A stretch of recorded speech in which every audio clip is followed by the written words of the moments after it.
Welcome back everyone to the channel where I pretend to review Blu-rays and movies. I want to apologize right away because last time in my Deadly Games review it was 16 fucking minutes and no one is going to watch that. So hopefully today when I review One Dark Night from MVD Rewind, number fucking 32 movies, I will make this review shorter.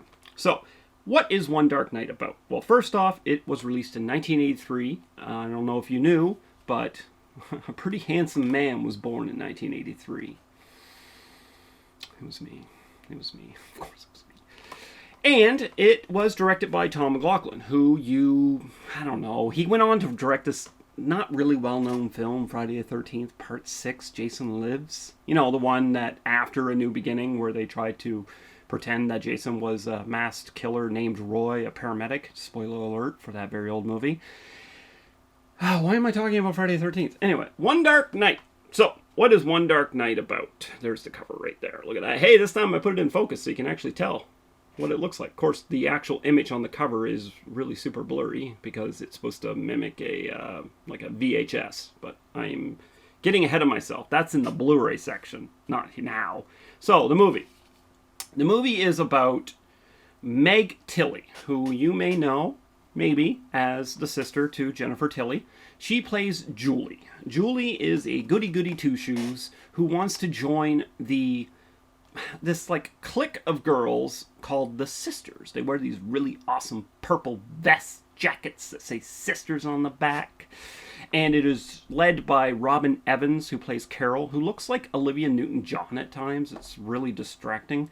And two other people in the group is, I have the names right here. It is Leslie Spites, who plays Kitty. She walks around chewing a toothbrush all the time. And we have E.G. Daly, who does the voice of Tommy Pickles from Rugrats. You know, Tommy. She's in the movie, but I'll talk about her a little bit later. So, she wants to join the Sisters Club. And in order to do that, Carol devises a plan for her to spend the night in a mausoleum. However, her plan was never to get to get Julie to come into the group. She's only doing this because she does not like her, because basically she stole her boyfriend. I can't remember his name. She stole her boyfriend, so she's just pulling a prank on, what's her name again? Julie! Jesus! She's pulling a prank on Julie.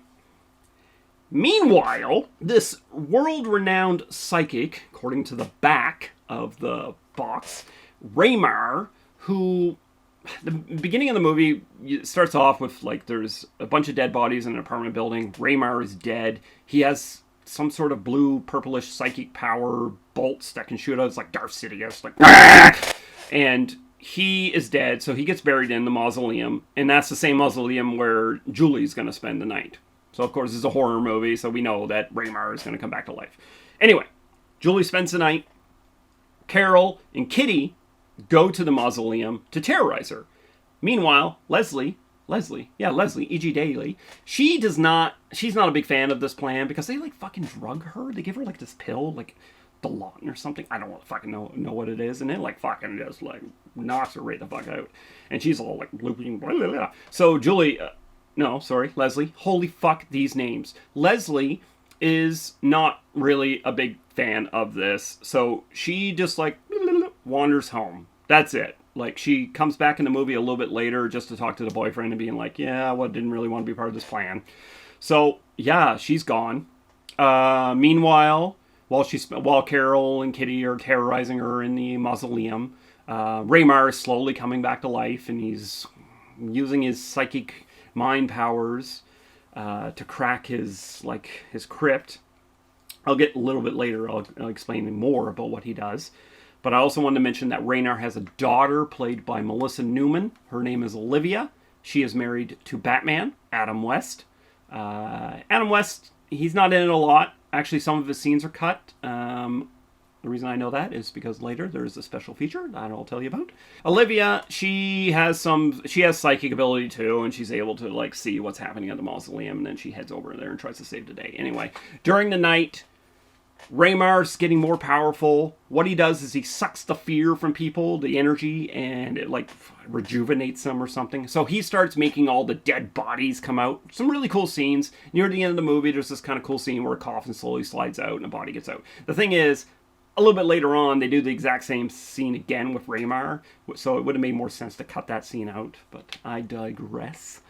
What else? So we got a bunch of dead bodies coming alive. Terrorization. That's pretty much it. It was one dark night in the crypt. A Night of the Crypt. I think that was the other name for the movie. What do I have? What sort of issues do I have with the movie? First off, near the end of the movie, characters just kind of disappear. They don't talk about them again. One of them gets surrounded by the dead and they fall on her. Carol just fucking vanishes from the movie. I don't know where she went. So that was kind of weird. And they spent a lot of time in a mausoleum building up to the conclusion where like everything's all jammed into the end. And it's a really cool end, but it really does just end. Not as bad as Deadly Games. If you check out that review, all 16 minutes of it, you'll see how I didn't like the end of that. The ending of this, you can tell that some tinkering was done behind the scenes, and yeah, you can tell that they changed some stuff. Tom McLaughlin, I think there was some trivia on IMDb that talks about him like being shown a cut of it, and the ending was like missing, and I think he like shot an extra ending in his garage or something. I don't know how true that is. It's IMDb, so it has to be true. So yeah, that's the movie. I like it. Of course, I say that about a lot of movies. I think it could have been... It's only 90 minutes, but I still feel like 10 minutes could have been cut out of the film. Yeah, okay. So, let's talk about the Blu-ray. Okay, so the Blu-ray, which I said was from MVD Rewind. There's the cover, like you said. It has, like, stickers, fake little stickers on it to make it look like it's an old VHS. There's the back.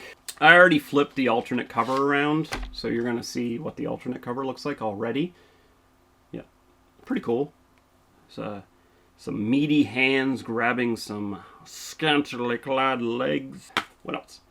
We have the disc, which doesn't really have... MVD, for some reason, does not really do artwork on their disc. They just big white thing. There's the other cover. You can see that's without the stickers.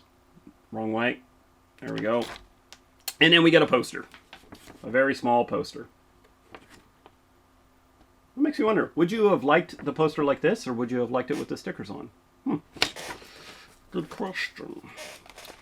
So, how does the Blu-ray look? Doesn't look that great.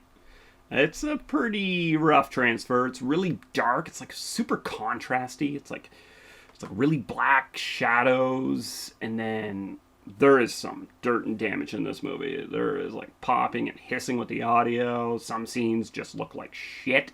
There's one scene in particular, it was a basketball game, and it just awful. It was like spots and scratches and hissing in the audio. Not a really good job with the restoration, if there was even a restoration. However, One Dark Night, kind of hard to get, so it's nice to be able to have it available on Blu-ray. Special features. Special features is quite a bit. I'm going to be super honest with you. I did not watch hardly any of the special features. However, I did do screenshots for this release on Cultsploitation and went through all the features and took screenshots. So you can go to Cultsploitation. I'll put the link down there so you can see it. But the special features on here, we have a lot of interviews with the people behind the scenes. We have an interview with Tom McLaughlin. We have an interview with E.G. Daily. We have an interview with freaking his Nancy McLaughlin, his wife. Interview with cinematographer. Interview with production designer. Interview with actress Nancy Mott. I don't know who that is. Is that Nancy McLaughlin now? Did she change her name? Are they still married? Don't know. Interview with production designer, interview with producer, interview with special effects crew member. Jesus Christ, it's a lot of interviews. Hey, really cool. Lots of information. Like I said, though, I didn't watch it, so I'm not going to tell you what they say. Now, also included on here is an alternate director's cut. That's what I was mentioning earlier about how Adam West's scenes were cut. fast forward through the alternate cut. It's like in full frame. It's really shitty looking. Has alternate music because it's an early version of the film.